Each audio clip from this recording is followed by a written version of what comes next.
Sometimes people don't want to hear the truth, not because they're stubborn, not because they're blind, but because accepting that truth would mean letting go of illusions they've built their entire emotional identity around. They'd rather live inside the safety of a beautiful lie than confront the sharp edge of a reality that asks more from them than they feel ready to give. From an early age, we're told that love is the answer, that it will come one day like a savior, dressed not in robes, but in warmth, acceptance, and devotion. That when it arrives, it will fix what's broken, heal what's been hurt, and fill every hollow space we didn't know how to repair ourselves. And you believed it. You didn't believe it because you were foolish, but because you were conditioned. Conditioned by stories, by movies, by lullabies that promised redemption in the form of someone else. You were taught that there was another person out there who would finally make everything okay. And you waited. You searched.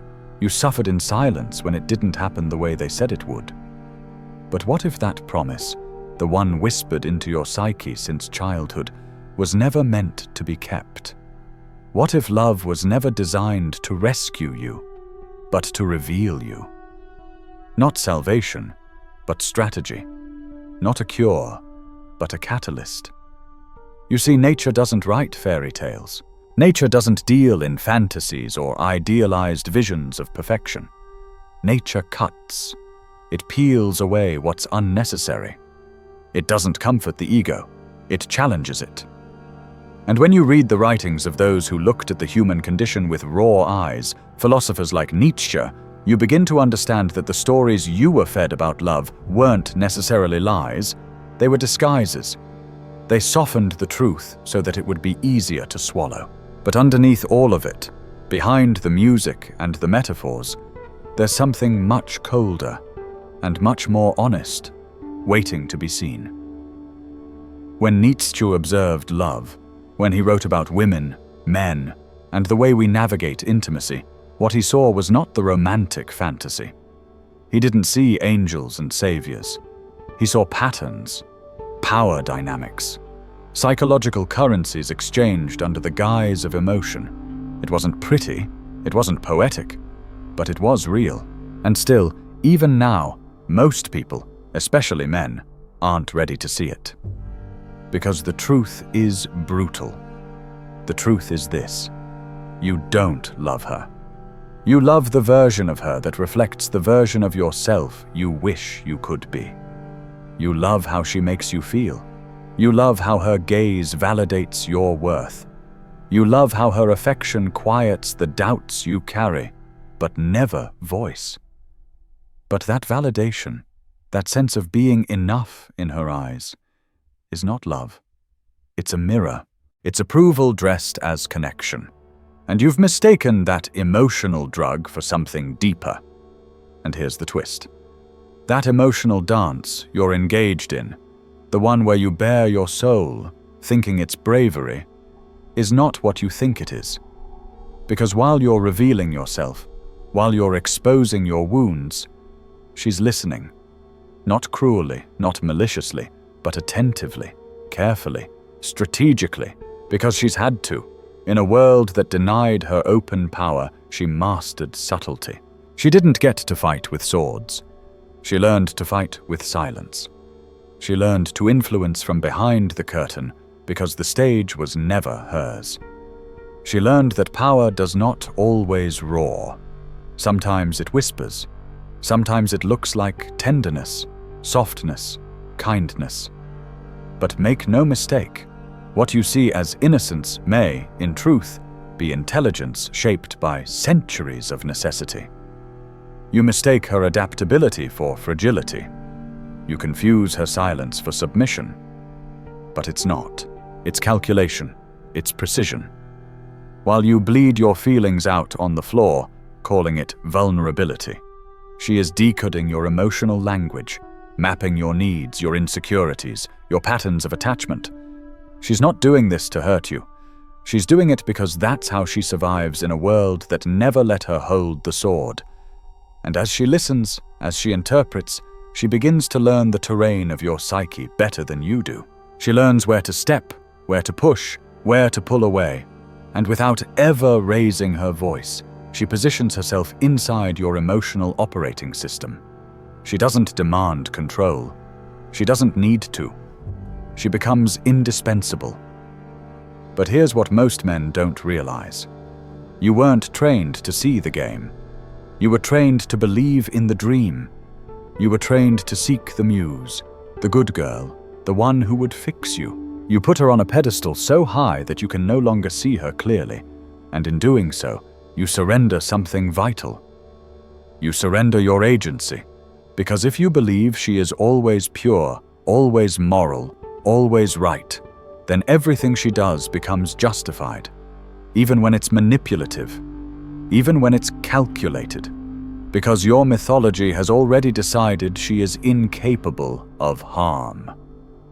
This isn't about blaming her. This is about the lie you've told yourself, that her love is unconditional, that her softness is selfless, that her attention is free of motive. It's not. It never was. Because love, as you've experienced it, was never pure. It was performance, from both sides. And the moment you realize that, the illusion begins to crack. You weren't being loved. You were being handled. And the scariest part is, you liked it that way. You liked the certainty. You liked the emotional anesthesia. You liked that someone else took responsibility for your self-worth, because that allowed you to avoid the one thing you feared more than anything else, meeting yourself without a mask. You think you gave her your heart freely. You think that was noble. But look closer.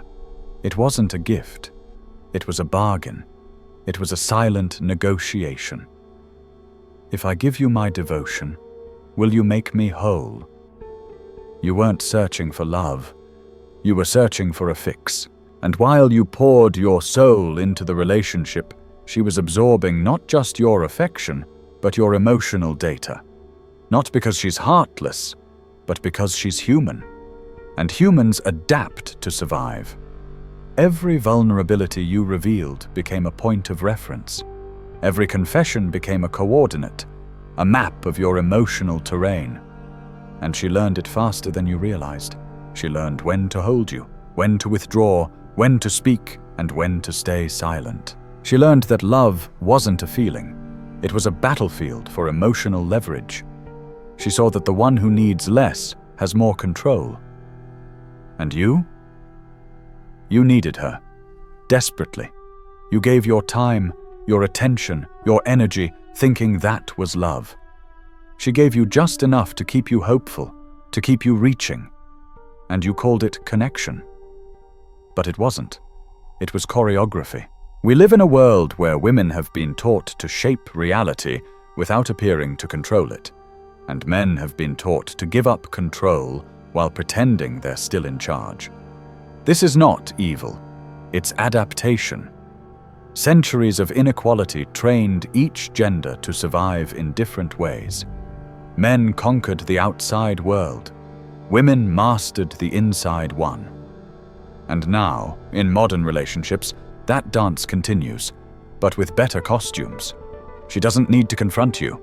She just needs to guide you. She doesn't demand. She implies. And in doing so, she influences not just what you do, but who you become. You call that mystery. You call that feminine mystique. But really, it's mastery. She doesn't have to overpower you. She just has to position herself at the emotional center of your universe. And she does. Quietly, elegantly, intuitively. You don't notice the shift at first. It feels organic, natural, as though you've simply grown close, as though her opinion matters more because you trust her. But over time, something changes. You begin to orbit around her. Your choices, your values, even your self-perception becomes entangled with her presence. You think it's connection, but it's gravity, not imposed, chosen, because you never saw the moment it turned. You were too busy playing the role you were taught, the protector, the provider, The romantic hero who believes that giving everything is the definition of love, but in giving everything, you start to lose something. Yourself. Not all at once, not dramatically, just a slow erosion of individuality in exchange for harmony. And while you think you're building intimacy, she's learning influence, not to hurt you, but because this is what works. This is what has always worked. Suggestion over argument, presence over pressure, influence over instruction. She shapes you like water shapes stone, slowly, subtly, persistently. And you call it love, because you want to believe in the story. The one where devotion equals virtue, where sacrifice means sincerity, where need is proof of depth. But that's the lie. Love that stems from need is never pure. It's never equal. It's a transaction masked as transcendence. And while you think you're giving more, what she sees is someone trying to buy permanence with performance. You believe that if you mold yourself into what she wants, she will never leave. But she was never asking for you to change. She was simply watching to see how far you'd go on your own. And so, you compromise. You shrink. You adapt. You offer parts of yourself piece by piece, hoping it will be enough. And maybe, for a while, it is. But eventually, something cracks. Not because she leaves, but because you realize you've vanished. That the man she loves is not the man you are, but the version you manufactured to maintain her approval. You lost yourself, and you called it love. But she never asked for that. She simply played the role you handed her. And when she stopped, when she stepped off the stage, you were left not with a person, but with silence. And in that silence, the truth begins to echo. You never loved her. You loved the way she made you feel about yourself. She was the stage where you performed your worth. And now the stage is gone, and the audience is gone, and all that's left is you. Bare, unvalidated, and unsure of what was ever real. You call her cold. You call her distant. But maybe she just stopped playing the role you wrote for her. Maybe she never deceived you. She just decided she wouldn't carry the weight of your fantasy anymore. And that's where the pain truly begins. Because it's not the loss of love that breaks you. It's the collapse of identity. The illusion shatters, and you realize it wasn't her you couldn't live without. It was the story. The myth that said, if she stays, I matter. If she loves me, I am enough. But that story was never hers to uphold. It was yours to outgrow. Nietzsche didn't write to condemn women. He wrote to expose the illusions men hide inside. The stories we cling to, the masks we hand to women and beg them to wear. And when they refuse, when they remove the mask and reveal their humanity, flawed, strategic, sovereign, we call it betrayal. But it isn't. It's awakening. The betrayal was yours, for loving the idea of her more than the reality of her, for needing her to be your angel so you wouldn't have to face your own demons. And now, you're here. The illusion is gone. The mask is off. And you're left with a question that's far more terrifying than whether she loved you. The question is, did you ever love her? Or were you just trying to be loved by someone who could make you feel whole? This is not about blame. This is about clarity, about the courage to stop projecting and start perceiving, about seeing her not as your redemption, but as a reflection.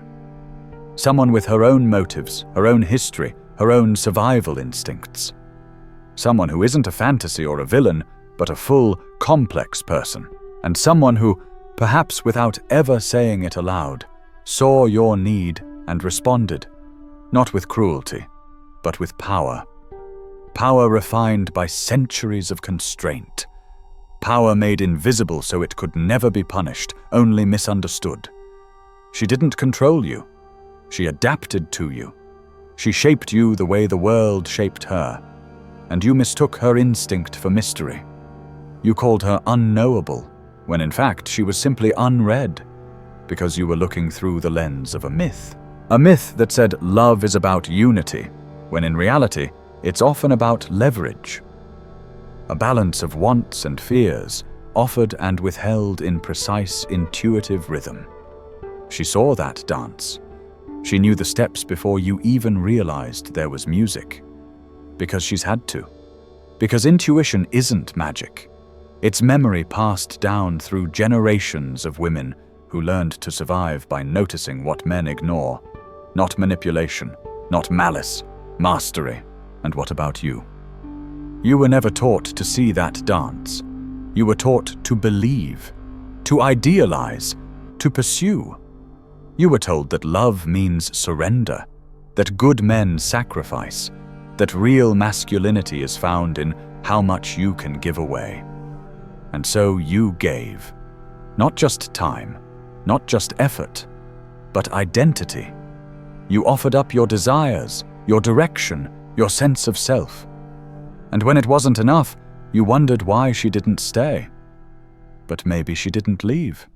Maybe she just stopped pretending. And that's what you couldn't handle. Because if she's not playing the part, then who are you? If she's not your mirror, your muse, your meaning, then what's left? Just you, unseen, undefined. And that's the fear you've never named. That without someone else's love, you don't know who you are. That without her reflection, you're nothing but blur and noise. But that's not true. That's just the story. The one you've been rehearsing since boyhood. The one where you are not whole until someone else says you are.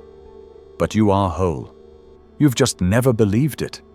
Because you've been too busy chasing affirmation to realize that self-worth isn't given. It's built.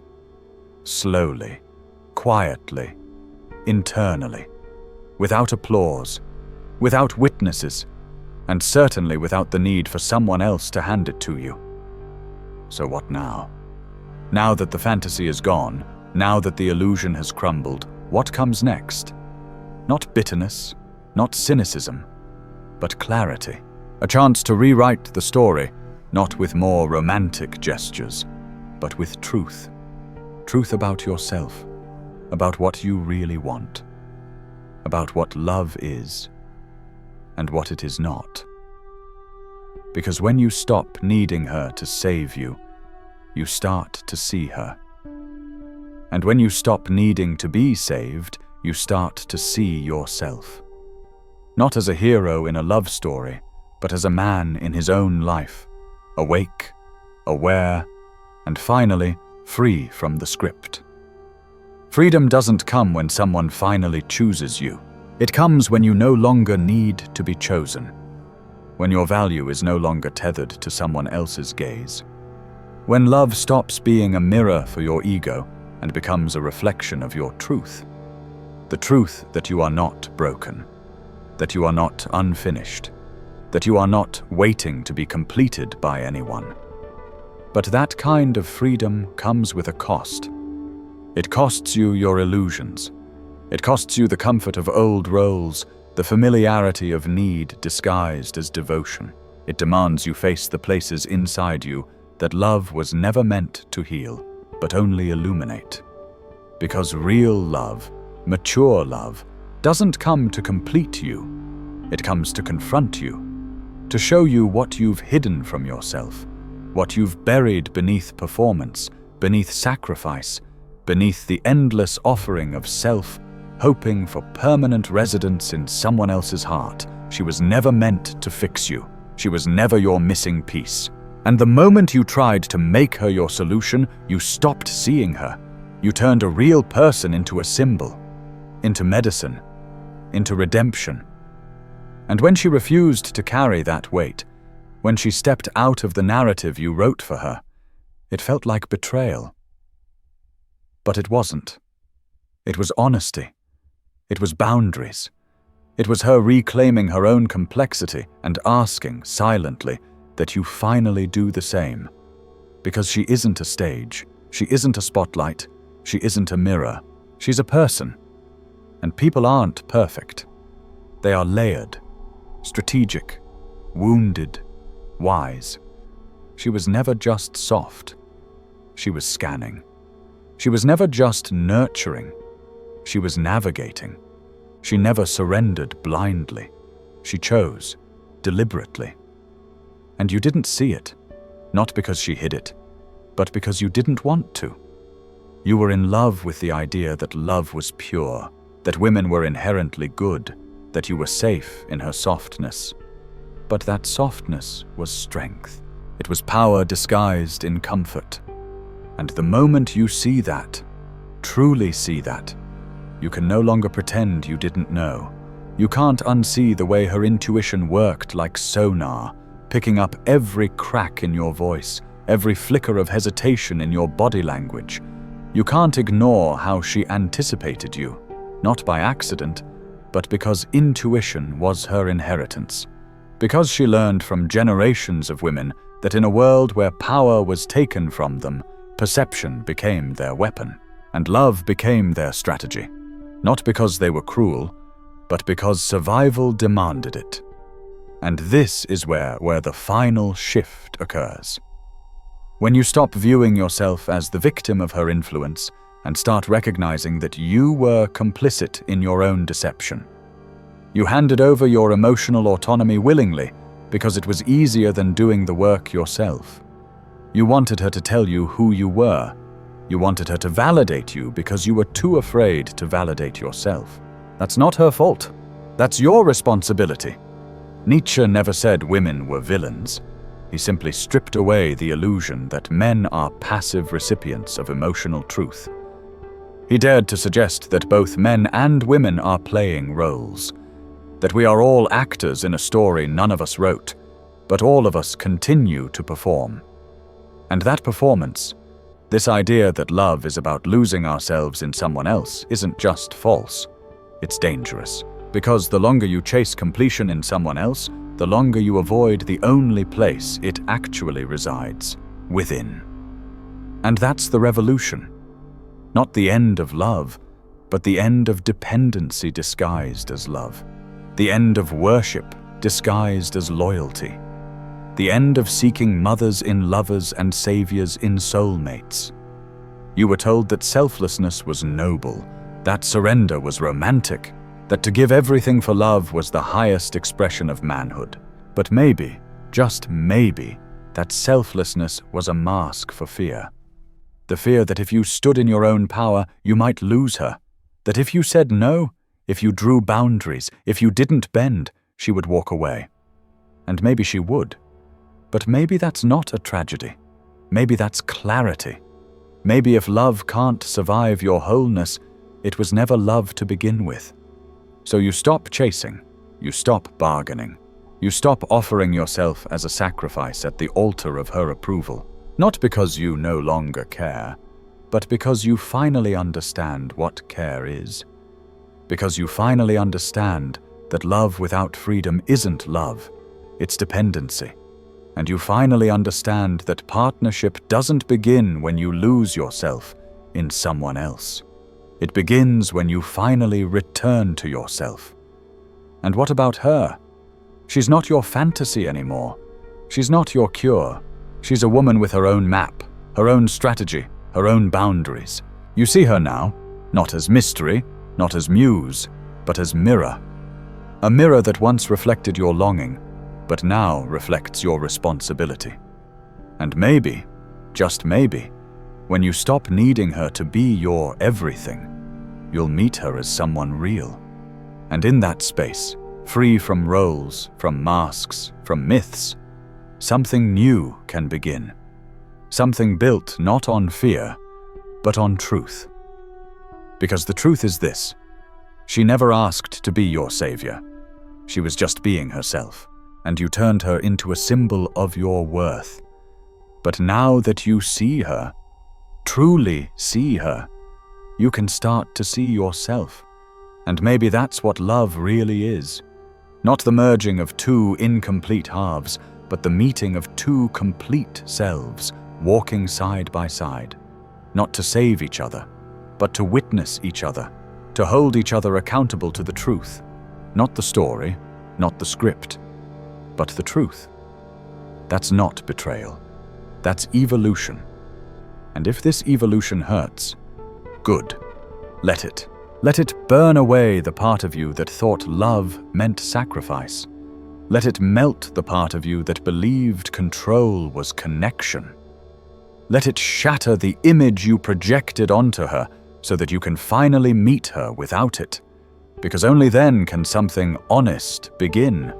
Something that doesn't require pretending. Something that doesn't demand performance. Something that can breathe without fear.